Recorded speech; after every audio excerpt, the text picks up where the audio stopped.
70 tuli jagada 99-ga. All set, let's go. Algus oli selline meil. Ja nüüd, 99 on peaaegu 100, jah. Mitu korda 100 mahub 700 sisse?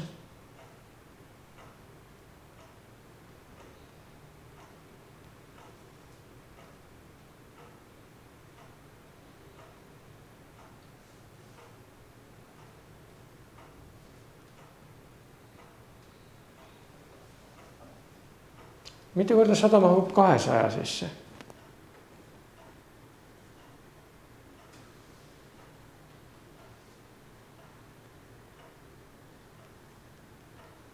Palju on 100 pluss 100? 200.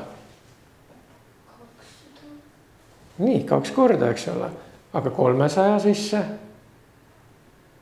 korda. Aga 700 sisse?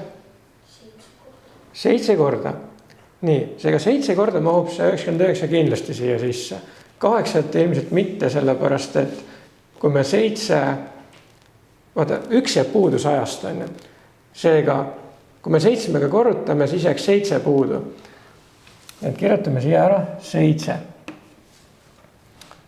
Ja mis me siis saame? 7 korda 99 on 700 miinus 7, sellepärast et 100-st on 99 ühe võrra väiksem.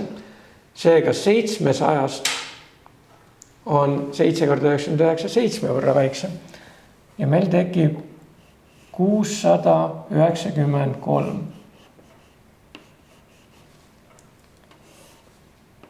Nii.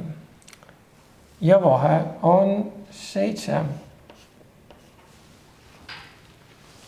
630 ja 63, jah. 7. Aga kui me 7 kõrvale nüüd 0 toome, 99 ei mahu 70 sisse. Järelikult me peame siia veel 0 panema juurde. Aga nüüd, kui me siia veel teise 0 kõrvale toome, siis me näeme, et see 700 jäägina hakkab korduma jälle. Seega nüüd on meil see asi on periood. Ja kindlasti see 0 peab ka siin sulgude sees olema, sest ta hakkab olema 0,70707070 ja niimoodi lõputult. Kui meil jääk hakkab korduma, siis tekib periood, mis läheb sulgude vahel.